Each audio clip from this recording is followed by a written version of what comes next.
भगवान ऐसा पड़ोसी सबको दे। खट खट खट खट, कौन है? पता नहीं कौन है, इतनी रात गए। बड़बड़ाते हुए सावित्री जी ने दरवाजे के बीच बने झरोखे से झांक कर देखा। अरे रमा, तुम इतनी रात गए, जानती भी हो 2 बज रहे हैं। क्या है आंटी जी? वो बाबूजी की तबीयत खराब हो रही है, उन्हें बड़े अस्पताल लेकर जाना होगा।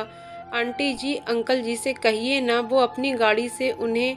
बात बीच में काटते हुए सावित्री देवी बोली, बेटा वो इनकी तबीयत खराब है, बड़ी मुश्किल से दवाई देकर सुलाया है, ऊपर से गाड़ी भी ठीक नहीं है, तो तुम चौक पर चली जाओ, वहाँ कोई ऑटो टैक्सी मिल जाएगी। क्या चौक पर?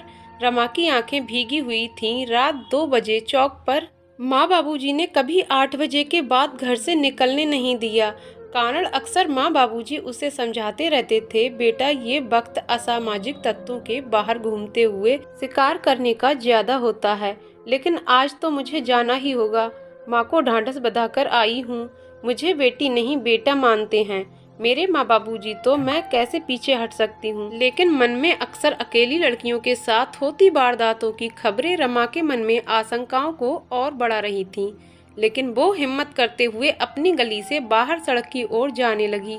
अरे रुको, कौन हो तुम? पीछे से आवाज सुनाई दी।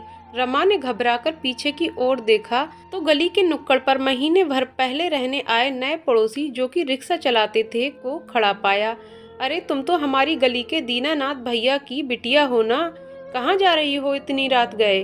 काका, वो बाबूजी की तबीयत खराब है, अस्पताल लेकर जाना है, कोई सवारी रिक्शा ढूंढने। क्या? दीनानाथ भैया की तबीयत खराब है बिटिया, तुम घर चलो वापसी, कहकर वह जंजीर से बंधे अपने रिक्शा को खोलने लगे। रमा तुरंत घर पहुंची। बाबूजी को सहारा देकर उठाने की कोशिश कर ही रही थी कि रिक्शे वाले काका अंदर आ गए।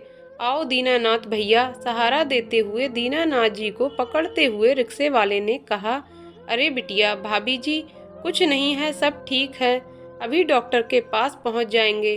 पिछली सीट पर तीनों को बिठाकर रिक्शा पर तेजी से पैडल मारकर खींचने लगा। अस्पताल पहुंचकर रमा के साथ डॉक्टरों के आगे पीछे भागते हुए दीनानाथ जी को भर्ती कराया। देखिए, थोड़ा बीपी बढ़ा हुआ था। डॉक्टर ने उन्हें दवाओं सहित थोड़ा आराम करने के लिए कहा। बेड के पास बैठी रमा को शाम की वो तस्वीरें आंखों के आगे नजर आ रही थीं, जब बगल वाली सावित्री आंटी अंकल जी के साथ खिलखिलाकर गाड़ी से उतरी थीं। तब ना तो गाड़ी खराब थी और ना अंकल जी की तबीयत।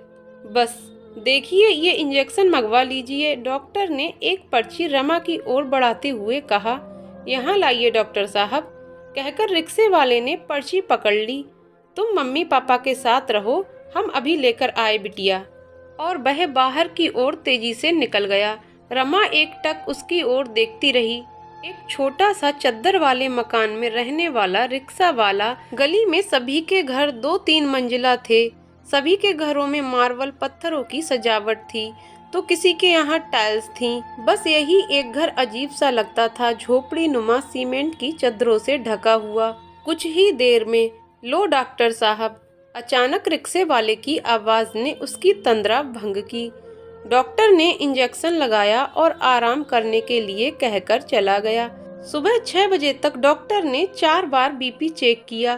तकरीबन सभी समय सुधार था, सो डॉक्टर ने दीनानाथ जी को घर जाने की अनुमति दे दी। वापसी भी रिक्शे पर लेकर रिक्शा वाला बड़ी सावधानी से घर तक छोड़कर जैसे ही चलने को हुआ, रमा ने बटुआ निकालकर 500 का नोट उसकी ओर बढ़ाया।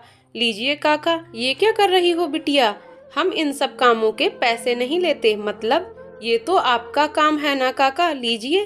बिटिया, हमारे परिवार ने जीवन यापन के लिए हम सुबह से शाम तक उस ऊपर वाले की दया से मेहनत करके कमा लेते हैं। ज्यादा का लालच नहीं, वो इंतजाम किए देता है हमारे पेट का। और वैसे भी हम एक गली में रहते हैं, ऐसे हम और आप पड़ोसी हुए, और वो पड़ोसी किस काम का जो ऐसी स्थिति में भी साथ ना दे, कहकर रमा के सिर पर हाथ रखकर वो चलने लगा। रमा भीगी हुई आंखें पोंछते हुए ऊपर वाले की ओर देखकर बोली, आप जैसे भगवान रूपी पड़ोसी ईश्वर हर घर के पास रहें। दोस्तों, आपको कहानी कैसी लगी कमेंट करके जरूर बताइएगा। कहानी पसंद आई हो तो वीडियो को लाइक शेयर करें और चैनल को सब्सक्राइब करें। वीडियो को पूरा देखने के लिए बहुत बहुत धन्यवाद दोस्तों।